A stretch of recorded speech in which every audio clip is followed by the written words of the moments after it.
नमस्कार दोस्तों, मेरा नाम कपिल सिक्का है। स्वागत है आपका स्टडी आई के एजुकेशन प्लेटफॉर्म में। आज जुडिशरी की सीरीज में हम बात करेंगे फास्टर की। आपको याद होगा हमने इसके विषय में पहले भी चर्चा की थी, लगभग मिडिल ऑफ जुलाई में, जब चीफ जस्टिस ऑफ इंडिया ने एक नया आइडिया प्रपोज किया था कि fast and secure transmission of electronic records का। तो ये अब सुप्रीम कोर्ट ने फाइनली इंप्लीमेंट कर लिया। केस की साइटेशन देख लेते हैं।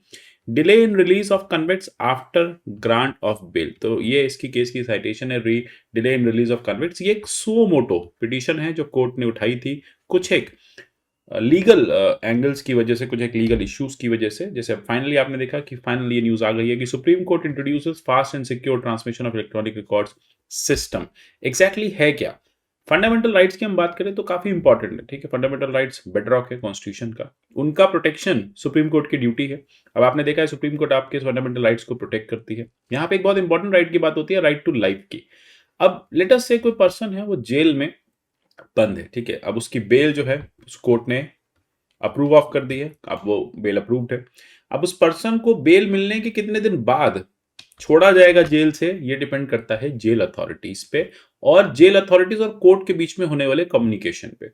टेक्निकली क्या होता है कि जितने भी बेल ऑर्डर्स होते हैं वो बाय पोस्ट जेल अथॉरिटीज तक पहुंचते हैं, जेल वार्डन तक पहुंचते हैं। अब इसमें कुछ एक समय लगता है, 7 दिन 8 दिन उसको प्रोसेस किया जाता है।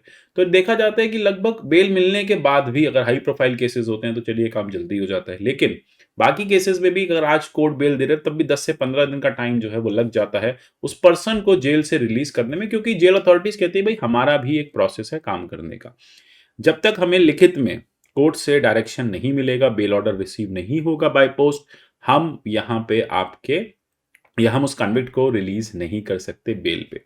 अब इसी को लेके चीफ जस्टिस ऑफ इंडिया साहब को एक इशू था। उन्होंने कहा देखो, एक तरफ तो हम बात करते हैं राइट टू लाइफ की, एक तरफ हम बात करते हैं प्रोटेक्शन की, एक तरफ बात करते हैं डिग्निटी की। अब ऐसे में हमारे जो बेल ऑर्डर्स हैं, हमने तो आज कह दिया बेल दे दो, लेकिन जेल्स हम देख रहे हैं कि 10-10 15-15 दिन ले रही हैं, क्योंकि कम्युनिकेशन जो है वो पोस्टल मैनर में हो रहा है। तो इसी के लिए उन्होंने कहा कि ठीक है, एक फास्टर मैकेनिज्म आना चाहिए, क्योंकि वो ऐसा मानते थे कि हम देखो पिजन वर्ड में नहीं जी रहे। उन्होंने पूछा जेल अथॉरिटीज से कि क्या अब हम पिजन्स के थ्रू भेजें, शायद अगले दिन ही उड़ के आपके पास पहुंच जाए, 2-4 घंटे में आपकी जेल में पहुंच जाए, या फिर कोई और मैकेनिज्म हो। सुप्रीम कोर्ट ने फाइनली कहा कि देखो, एक फास्टर मैकेनिज्म है, fast and secure transmission of electronic records. Fast क्योंकि इमीडिएट डिलीवर होगा, this is one thing. Secure, secure क्योंकि ये जो पोर्टल है ये हाईजैक नहीं किया जा पाएगा। मतलब यहाँ पे आप कहेंगे कि हैकिंग नहीं होगी और जो भी ऑर्डर्स हैं वो सिमिलर मैनर में पहुंचेंगे। मतलब इसको यहाँ पे ऑर्डर्स की डुप्लीकेसी नहीं हो पाएगी, किसी तरह के फेक ऑर्डर्स जनरेट नहीं हो पाएंगे। ऐसा नहीं हो ना, कोर्ट को तो पता ही नहीं इतने कन्विक्ट्स हैं जेल में, कोर्ट को क्या पता कितने कन्विक्ट्स हैं, कितनों को बेल दिया। अब हो सकता है किसी ने इसको हैक कर लिया और हैक करके एक बेल ऑर्डर जो है वो जेल अथॉरिटीज के पास पहुंच गया। तो यहाँ पे यही बात है कि फास्ट भी होगा, सिक्योर ट्रांसमिशन होगा इलेक्ट्रॉनिक रिकॉर्ड्स का, और उन ड्यूटी होल्डर्स को जो जस्टिस सिस्टम के साथ काम करते हैं।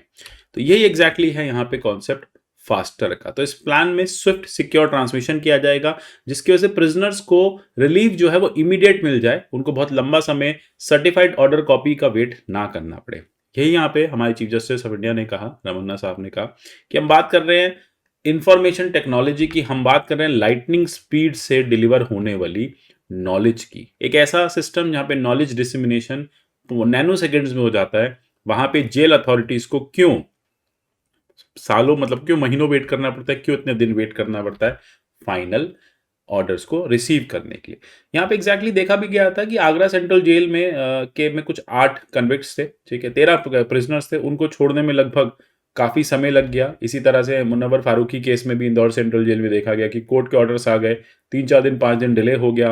अगेन हमने पिंजरा तोड़ एक्टिविस्ट के केस में देखा, देवांगना कलिता केस में देखा कि सुप्रीम कोर्ट ने तो उनको बेल दे दी या दिल्ली हाईकोर्ट ने बेल दे दी, लेकिन बेल ऑर्डर्स जो है वो जेल में पहुंचने में लगभग 2 से 3 दिन लग गया। तो वो बेल का जो प्रोसेस है 2 से 3 दिन में पूरा हुआ। यहाँ पर देखो, मैं आपसे बार बार कह रहा हूँ हाई प्रोफाइल केसेस है, ये हमें पता है ऐसा हुआ है, लेकिन ऐसे बहुत सारे हजारों कन्विक्ट्स हैं जिनको रोज कोर्ट की तरफ से बेल मिलती है और उनको बेल के ऑर्डर जो है वो समय से नहीं पहुंच पाते। तो जानेंगे एग्जैक्टली सिस्टम कैसे वर्क करेगा और अब कैसे इसका फाइनल इंप्लीमेंटेशन किया जा रहा है। अगर आप राजस्थान जुडिशरी की प्रिपरेशन कर रहे हैं तो उसके कोर्सेज हमारे पास अवेलेबल है। इसके अलावा बाकी जुडिशियल कोर्सेज भी आप हमारे यहाँ से परचेज कर सकते हैं। आप स्टडी IQ से पे हमसे जुड़ सकते हैं, मुझे आप फॉलो कर सकते हैं टेलीग्राम पे, यहाँ से आपको PDF मिल जाएंगे। आप @कपिल सिक्का से भी मुझे फॉलो कर सकते हैं। अब यहाँ पे हमने बात की अभी अभी कि एक इंस्टेंट डायरेक्ट सिक्योर ट्रांसमिशन होगा बेल ऑर्डर्स का, जेल अथॉरिटीज को पहुंचेगा डिस्ट्रिक्ट कोर्ट्स और हाई कोर्ट्स के द्वारा। यहाँ पे एग्जैक्टली क्या होगा, क्यों जरूरत है? देखो, ऑर्डर जो है पास हो जाता है, बहुत समय लग जाता है, काफी समय जो है वेट करना पड़ता है। दूसरा है कि कई बार कोर्ट ऑर्डर्स फज भी किए जाते हैं। एक बार देखा भी गया है कि पोस्ट से भी जो ऑर्डर्स पहुंचते हैं ना, वो भी फज्ड होते हैं, फेक ऑर्डर्स होते हैं। इसके लिए कोर्ट ने बोला था मिनिस्ट्री ऑफ जस्टिस को कि आप जल्दी से कुछ ऐसा मैकेनिज्म लेके आइए। तो फाइनली जो मैकेनिज्म है वो फास्टर के नाम पे इंप्लीमेंट हो रहा है। टाइम बचाएगा, एफर्ट बचाएगा और इंश्योर करेगा कि डिले नहीं हुआ है, क्योंकि हम जानते हैं कि जस्टिस डिलेड जो है वो जस्टिस डिनाइड होता है। अब एक इनोवेशन स्कीम है, यहाँ कंसर्न प्रिजन्स को डिस्ट्रिक्ट कोर्ट्स, हाई कोर्ट से जोड़ा जाएगा और इमीडिएटली लेटेस्ट से अभी बेल ऑर्डर जो है कोर्ट ने अगर सैंक्शन किया, बेल फाइनल कर दी, बेल सैंक्शन कर दी, तो इमीडिएटली शाम तक उसका एक ऑर्डर जो है, सर्टिफिकेट जो है वो जेल के इलेक्ट्रॉनिक प्लेटफॉर्म पे पहुंच जाएगा। जेल अथॉरिटीज वहां से उसे डाउनलोड कर लेंगी, उसमें एक यूनिक कोड होगा, उसको वेरीफाई कर लेंगी और उस पर्सन का इमीडिएट जो बेल है या जो उसका राइट है वो उसको मिल जाएगा। तो कंसर्न जेल अथॉरिटीज को बोला गया कि आपको इमीडिएटली यहाँ पे काम करना पड़ेगा, इमीडिएटली आपको इस पे एक्शन लेना पड़ेगा। अब चीफ जस्टिस ऑफ इंडिया की ऑब्जर्वेशन हम देख ही रहे हैं, इसके लिए उन्होंने कहा कि देखो ये सब क्यों होगा, क्यों इसको करने में आपने देखा कि जुलाई में इस बात की चर्चा की गई थी और क्यों लगभग 40-50 दिन लग गए, क्योंकि तब डायरेक्शन दिया गया था कि इंटरनेट कनेक्टिविटी अवेलेबल कराया जाए।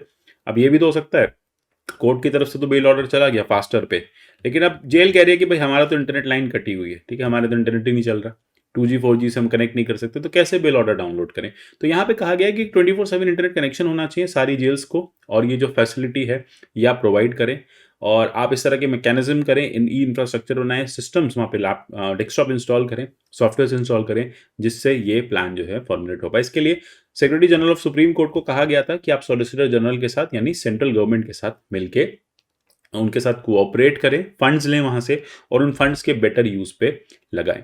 इससे देखो एक बात और हो रही है कि डीकंजेशन जो है प्रिजन्स का काफी आसान हो जाएगा। अब हमने देखा था कोविड के टाइम पे कि जो प्रिजन्स है कोविड-19 के टाइम पे प्रिजन्स को डीकंजेस्ट करने की बात की थी। अब बहुत सारे प्रिजनर्स हैं, उनके बेल ऑर्डर्स तो आप देखेंगे कोर्ट ने इशू कर दिए, लेकिन उनको अभी तक पता ही नहीं उनके लिए बेल ऑर्डर्स आ चुके हैं, उन तक बेल ऑर्डर्स पहुंचे नहीं, जेल्स तक जो है कम्युनिकेशन पहुंचा नहीं, इसलिए बहुत सारे लोग अभी भी ओवर क्राउडेड थे जेल में। तो इसके चलते भी इसको फास्टर करने की बात की गई और कह सकते हैं कि ई गवर्नेंस का या ई जुडिशियल सिस्टम का ये काफी अच्छा मैकेनिज्म है। तो इस तरह के एग्जांपल्स आप देख सकते हैं कि अगर आपको जुडिशरी में रिफॉर्म्स चाहिए, आपको प्रिजनर्स के राइट्स को प्रोटेक्ट करना है, तो उसमें ये भी एक पॉइंट हम हमेशा आंसर्स में ऐड कर सकते हैं कि कैसे जो फास्टर मैकेनिज्म है ये डिजिटाइजेशन ऑफ जुडिशरी की तरफ बढ़ेगा।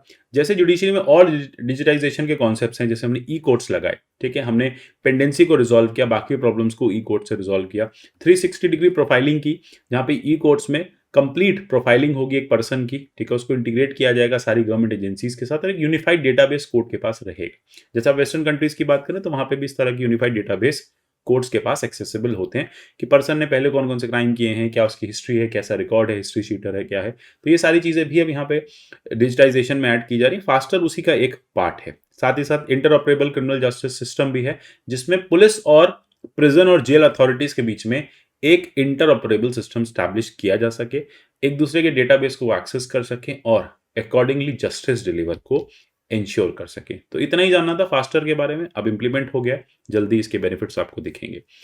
यूपीएससी, एसएससी, बाकी एग्जाम्स की आप कोई भी प्रिपरेशन कर रहे हैं, इनमें से सब पे फ्लैट 50+30% एक्स्ट्रा डिस्काउंट आज लास्ट डेट है, इसको जल्दी से अवेल करिए।